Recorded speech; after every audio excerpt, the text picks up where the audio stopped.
নমস্কার বন্ধুরা, আমি প্রণয় মজুমদার এবং আপনাদের চ্যানেল অ্যাস্ট্রো প্রণয়ে আপনাদের চ্যানেলে আপনাদের প্রত্যেককে স্বাগত জানাচ্ছি। ভীষণ ইম্পর্ট্যান্ট একটা ভিডিও বন্ধুরা। অনেক ভিডিওটা আমি শুনতে অনুরোধ করব, অনেক কটা তথ্য একসাথে দেবো। গ্রহণের ভিডিও, পূর্ণগ্রাস চন্দ্রগ্রহণ, সেই কারণে খুব ইম্পর্টেন্ট কিছু আপডেট বা আলোচনা করার রয়েছে।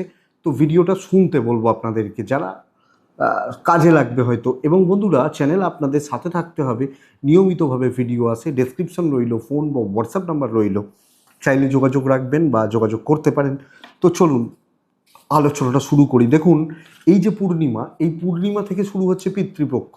এই যে পূর্ণিমা 7ই সেপ্টেম্বরের যে পূর্ণিমা, কুম্ভ রাশিতে চন্দ্রের অবস্থান, এবং এই পূর্ণিমা থেকে মহালয়া, এই যে তিথিটা, এই যে সময়টা, এটাকে বলা হয় পিতৃপক্ষ। বলা হয় পিতৃকুল, আমাদের মানে পিতৃলোক থেকে আমাদের মর্তলোকে আসে আমাদের হাতে জল নেওয়া বা পূর্বপুরুষদের আত্মার, যাই হোক, এই যে ব্যাপারটা আপনারা জানেন। এই সময় কোনো শুভ কাজ খুব বেশি ভালো ফ্রুটফুল রেজাল্ট দেয় না, বা এটা কিন্তু সেটা আলাদা টপিকস, আমি সেটা নিয়ে অন্য ভিডিও দেবো। আজকে যেটা আলোচনা করছি, 7ই সেপ্টেম্বর পূর্ণগ্রাস চন্দ্রগ্রহণ, এবং সেটা আমাদের এখানে দৃশ্যমান। আমাদের এখান থেকে আমরা দেখতে পাবো, আমাদের দেশ থেকে। এবার কোনো জায়গায় মেঘ রইল, বৃষ্টি হলো, সেটা আলাদা ব্যাপার, কিন্তু দৃশ্যমান। রাত্রিবেলার গ্রহণ যেহেতু দৃশ্যমান হবে 7ই সেপ্টেম্বর, এবং শুরু হচ্ছে 7ই সেপ্টেম্বর। টাইমটাকে বুঝে নিন, সময়টা কখন। 7ই সেপ্টেম্বর শুরু হচ্ছে রাত 9টা 58 থেকে, 57, 58, 55 পর থেকেই শুরু হয়ে যাচ্ছে ধরা যেতে পারে। চলবে রাত 1টা 27, 28 এই সময় পর্যন্ত গ্রহণের সময়টা। হ্যাঁ, দেখুন, কিন্তু গ্রহণ শুরু হচ্ছে পূর্ণগ্রাস। পূর্ণগ্রাস গ্রহণ শুরু হচ্ছে রাত 11টা থেকে, মানে পূর্ণগ্রাসে প্রবেশ রাত 11টায়। গ্রহণ মধ্য, গ্রহণ মধ্য হচ্ছে রাত 11টা 41 রাত্রেবেলা। পূর্ণগ্রাস সমাপ্তি 12টা 23 রাত্রেবেলা। আবার বলি, গ্রহণ শুরু হচ্ছে রাত্রিবেলায় 9টা 58, 57, 58 থেকে, শেষ হচ্ছে পরের দিন 8 তারিখ রাত্রেবেলা, মানে রাত 12টা, যেহেতু পরের দিন হয়ে যাচ্ছে 1টা 26, ডেটটা ধরে নিন। শেষ হচ্ছে পূর্ণগ্রাস গ্রহণটা শুরু হচ্ছে রাত 11টা থেকে। গ্রহণ মধ্য, পূর্ণগ্রাসের মধ্য 11টা 41 যাবে, এবং পূর্ণগ্রাস সমাপ্তি হচ্ছে 12টা 23, 25 ধরে নিন, এই সময় সমাপ্তি। পূর্ণগ্রাসের স্থিতি 1 ঘন্টা 23, 24 মিনিট। গ্রহণের স্থিতি পাক্কা প্রায় 3.5 ঘন্টা। গ্রহণের স্থিতি 3.5 ঘন্টা। আমি 5টা রাশির বলবো ভালো ফল হবে এই গ্রহণের দরুন। গ্রহণের সময় চলাকালীন, আগের 2 দিন, পরের 3 দিন, মোটামুটি এই 4-5 দিন ভীষণ ভালো রেজাল্ট পাবেন 5টি রাশির মানুষ। 2টি রাশিকে একটু সাবধান বলবো, বলছি, আসছি সেগুলো। তো এই হচ্ছে জিস্ট গ্রহণের টাইম বা টাইমিংটা। বন্ধুরা, আমাদের মনে অনেক ভুল ভ্রান্তি ধারণা রয়েছে, কি করব কি করব না, কি খাবো কি খাবো না, এগুলো।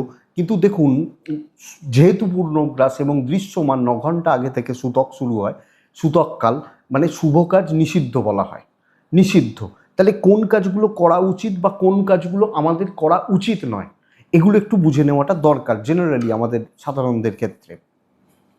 দেখুন, আপনারা পুজো পাঠ অবশ্যই করতে পারেন, কিন্তু গ্রহণের মানে মোটামুটি চেষ্টা করা উচিত বিগ্রহটা গ্রহণের আগে যা ঠাকুর দেবতাকে শয়ন দেওয়ার, সন্ধ্যার্নিক করার, এগুলো করে নেবেন। কিন্তু বিগ্রহ গ্রহণ চলাকালীন ছোবেন না। বাড়িতে আমাদের ধরুন শিবলিঙ্গ রয়েছে, নারায়ণশিলা রয়েছে, মা দুর্গার মূর্তি রয়েছে, বা গণেশজি রয়েছে, এরকম থাকে না? তো বিগ্রহটা দয়া করে ওই সময়টা ছোবেন না, ঢেকে দিলে ভালো হয়, দরকার। কিন্তু গুরু মন্ত্র, বীজ মন্ত্র, যাদের যা দীক্ষা হয়েছে, বীজ মন্ত্র, কোনো মন্ত্রোচ্চারণ, কোনো গুরুর বীজ, এগুলো কিন্তু জপ করা যায়। এই মন্ত্রগুলো জপ করা যায়, করতে পারেন। দেবদেবীদের স্মরণ মনন চিন্তন করতে পারেন, শুধুমাত্র বিগ্রহ ছোবেন না। বলা হয় এই সময়টা বিছানায় শুয়ে না কাটাতে, কিন্তু রাত 1:30 পর্যন্ত জেগে থাকা সম্ভব নয়। যে কোনো নিয়মই, জেনারেলি অসুস্থ, বয়স্ক, এবং বাচ্চা, এদের এদের নিয়মের বাইরে বলা হয়। হ্যাঁ, তো চেষ্টা করবেন যদি জেগে থাকা যায় ভালো, যতটা ডিলে করে একটু শোয়া যায় এটা ভালো হয়, ম্যানেজেবল। কিন্তু এই সময় গ্রহণ শুরু হওয়ার আগে, মানে 9:55 ধরে নিন, 58 মানে 55, তার আগে রান্না বান্না করে নেওয়া, খেয়ে নেওয়াটা উচিত হবে।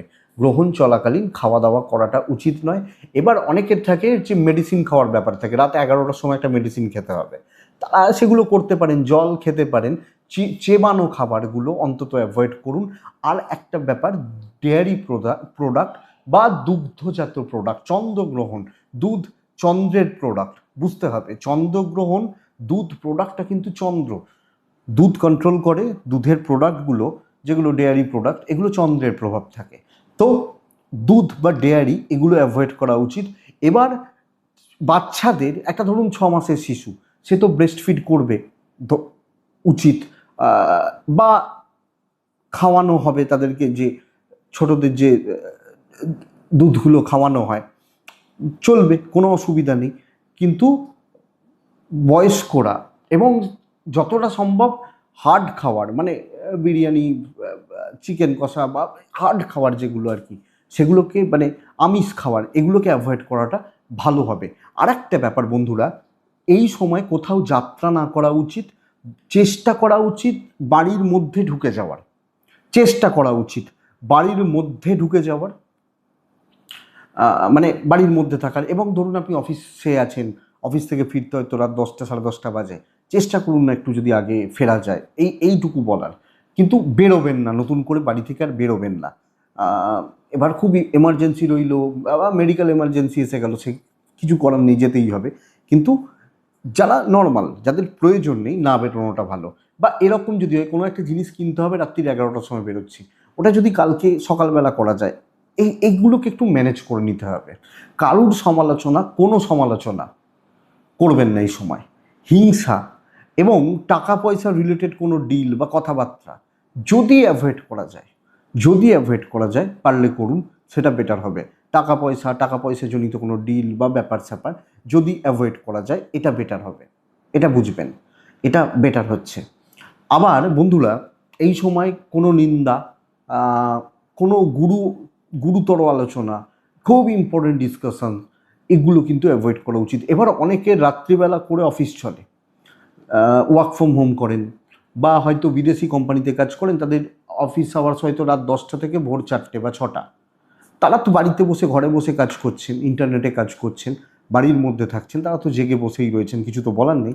কিন্তু ছুরি, কাঁচি, ধারালো জিনিস সেভিং করা, অনেকে এখন হয়ে গেছে, আগেকার দিনের লোকরা সন্ধ্যার পর সেভ করতেন না, কিন্তু এখন তো মানুষ সময় নেই, ভোরবেলা অফিস বেরোতে হবে, তো আগের দিন রাত্রিবেলা সেভ করে রাখেন। কিন্তু রাত ওই গ্রহণ শুরু হয়ে গেলে ছুরি, কাঁচি, ধারালো জিনিস এগুলোর ব্যবহার না করুন, ব্লেড এগুলোর ব্যবহার না করুন, ধারালো জিনিসপত্র বা এগুলো। আর বাড়ির বাইরে না থাকুন, এটা প্রয়োজন, এটা দরকার। বাড়ির মধ্যে থাকুন, কথাবার্তা বলুন, ঈশ্বর ভক্তি করুন, গান শুনুন, টিভি দেখুন, করুন, অসুবিধা নেই, পড়াশোনা করুন। কিন্তু এই ব্যাপারগুলো, এই কিছু কিছু কাজ না করুন। বাচ্চারা এবং অসুস্থরা, বা ধরুন প্রেগনেন্সি চলছে, 9 মান্থস হয়তো চলছে, 35 উইকস চলছে, বা 31 উইকস চলছে, এরকম ব্যাপার রয়েছে, তো তাদের যা মেডিসিন খাওয়ার, যা খাওয়ার, সেগুলো অবশ্যই খাবেন। কিন্তু ডেয়ারি প্রোডাক্টটা, যদি ধরুন রাত 11টায় হয়তো আমি দুধ খাই, থাকে অনেকের অনেক রকম ব্যাপার, তো সেটা চেষ্টা করবেন 9টা 57-58 আগে কমপ্লিট করে দেওয়ার, রান্নাবান্নাগুলো কমপ্লিট করে দেওয়ার, খেয়ে নেওয়ার। ওই রাত্রেবেলাটা গ্রহণ চলাকালীন আগুনটা না জ্বালানোটাই ভালো হয়। তো এই কটা নিয়মকে বন্ধুরা পালন করতে হবে, জাস্ট এইটুকু, এই কটা নমিনাল নিয়ম।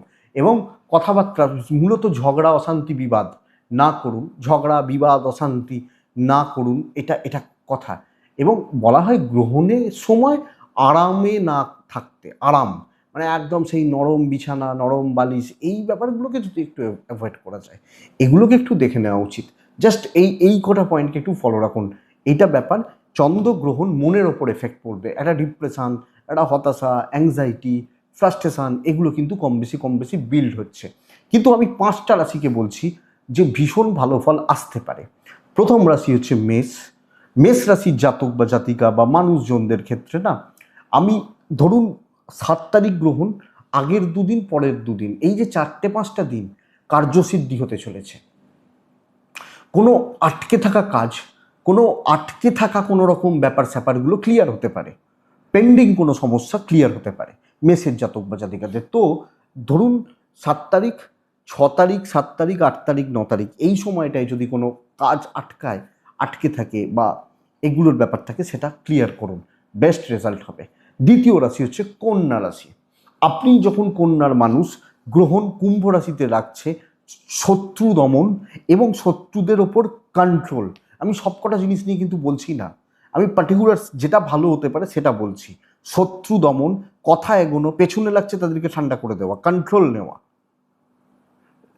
এই ব্যাপারটা। তাহলে যাদের শত্রুতা, যাদের এই ধরনের ব্যাপার, পেছনে লাগা, জেলাসি ভালো হচ্ছে, ক্যাচ করুন, ধরুন, বেটার হবে।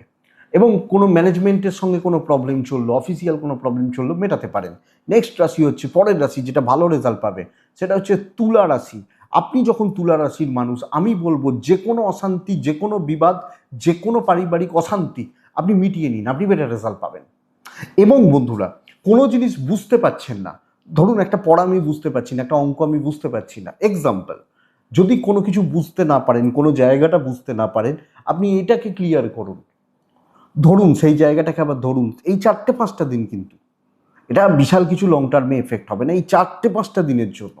আমি কোনো একটা জিনিস দীর্ঘদিন ধরে আটকে আছে, বুঝতে পারছি না, হচ্ছে না, বোঝা যাচ্ছে না, এই যে ব্যাপারটা, এটা কিন্তু এই এই এই সময়টাই ক্লিয়ার করুন, এই দুটো দিক, এই সময়টা। এবং পারিবারিক বিবাদ, পারিবারিক অশান্তি, হাজব্যান্ড ওয়াইফের অশান্তি, যে কোনো পারিবারিক অশান্তি, আপনি চাইলে এই ব্যাপারটা বা এই জায়গাটাকে মেটান, আপনি যখন তুলার মানুষ। নেক্সট রাশি ধনু রাশি। ধনুর ক্ষেত্রে, ধনুর মানুষজনদের ক্ষেত্রে, মানে 5টা যে ভালো ফলের রাশি, দ্বিতীয় রাশি মানে 4 নম্বর রাশি হচ্ছে ধনু রাশি। ধনু রাশি কন্ট্যাক্টস বিল্ড হবে, কথা বলার উপযুক্ত দিন, দায়িত্ব নেওয়ার শুরু করার এই 4-5টা দিন কিন্তু আবার বুঝবেন, শুরুর মানে গ্রহণের আগের দুটো দিন, পরের দুটো দিন ধনুরাশির জাতক বা জাতিকাদের কন্ট্যাক্টস বিল্ড, মানুষজনদের সাথে কথা বলার যোগাযোগ, জ্ঞাতি শত্রুতা মেটানো যায় এবং পারিবারিক স্থিরতা বৃদ্ধি করা যায়। তো কথা বলা, কথা এগোনো, আলাপ আলোচনা করা, ডিসকাশনের জায়গা খুব ভালো ধনুরাশির মানুষজনদের ক্ষেত্রে। নেক্সট রাশি হচ্ছে মকর রাশি। আশ্চর্য লাগছে তো? ইয়েস, মকর ভালো রেজাল্ট পাবেন। মকরের জাতক বা জাতিকারা প্রবলেম সলভ হবে, যেটা আমার সমস্যা, যেটা আমার মেন্টাল স্ট্রেস দিচ্ছে, মানসিকভাবে হেডেক বা সমস্যা চলছে বিগত 4 দিন ধরে, 10 দিন ধরে, 20 দিন ধরে, 20 দিন ধরে, কোনো কাজ, কোনো সমস্যায় ভুগছি, কোনো টেনশানে ভুগছি, ওই ব্যাপারটাকে এই 4-5টা দিন, আগের দুদিন, পরের দুদিন, 7 তারিখ যদি গ্রহণ হয়, 8-9 তারিখ বলতে পারি, আগের দুদিন 6-7 তারিখ, এই যে 4-5টা দিন, এই জায়গাগুলোকে ক্লিয়ার করুন। তো এই 5টা রাশির মানুষ পাচ্ছেন ভালো রেজাল্ট। এবং অ্যাকচুয়ালি বন্ধুরা, আপনি যখন মেষ, কন্যা, তুলা, ধনু, মকর কাজে লাগাবেন, দুটো রাশিকে আমি সাবধান থাকতে বলছি। দুটো রাশি, এক হচ্ছে প্রথম যে রাশি, সেটা হচ্ছে কুম্ভ রাশি। কুম্ভের ওপর গ্রহণ লাগছে, ভালো রকমভাবে কাজ আটকে যাওয়ার জায়গা রয়েছে, কোনো বদনাম, কোনো ঝামেলা, অফিসিয়াল প্রেসার কিন্তু ক্রিয়েট হতে পারে। আপনি যখন কুম্ভের মানুষ 4টে দিন, 5টা দিন খুব সতর্ক বা খুব সাবধানে থেকে পার করছেন, খুব সতর্কতা অবলম্বন করে পার করছেন বা করতে হবে, এটা কিন্তু প্রয়োজন বা দরকার। যে কোনো কাজ করা, দায়িত্ব নেওয়া, বোঝাপড়া, এই ব্যাপারগুলো, এগুলোকে দেখে এগোতে হবে। দ্বিতীয় রাশি হচ্ছে সিংহ রাশি। সিংহের সরাসরি 7th হাউসের ওপর গ্রহণ লাগছে, আপনি যখন সিংহের মানুষ বা সিংহের জাতক জাতিকা।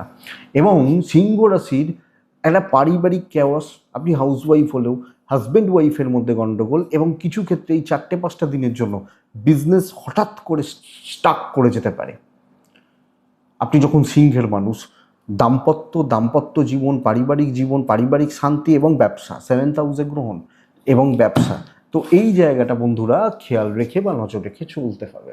তো দুটো রাশিকে সাবধান থাকতে বলছি, সিংহ আর কুম্ভ। 5টা রাশিকে ভালো থাকতে বললাম, মানে ভালো থাকার কথা বলছি, অবশ্যই 4-5টা দিন, নট মোর দ্যান ইট।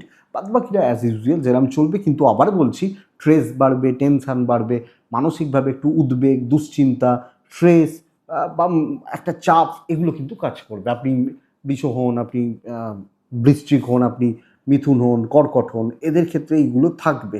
মীন হলেও এগুলো থাকবে, একটা চাপ, মাথার মধ্যে চাপ থাকছে। তো এইটাই গ্রহণের ভিডিও, একটাই ভিডিও দিলাম, হয়তো গ্রহণের আর ভিডিও করব না এই গ্রহণটার, কিন্তু পূর্ণগ্রাস গ্রহণ ভালো রকম এফেক্ট রয়েছে, একটু দেখে চলবেন ওই দিনটা, আর ওই যে নিয়মগুলো বললাম পালন করলে ভালো হয়। তো এটুকুই থাক বন্ধুরা, আশা করছি ভিডিওটা কাজে লাগবে। ভালো থাকুন, সুস্থ থাকুন এবং বন্ধুরা অবশ্যই শান্তিতে থাকুন। নমস্কার।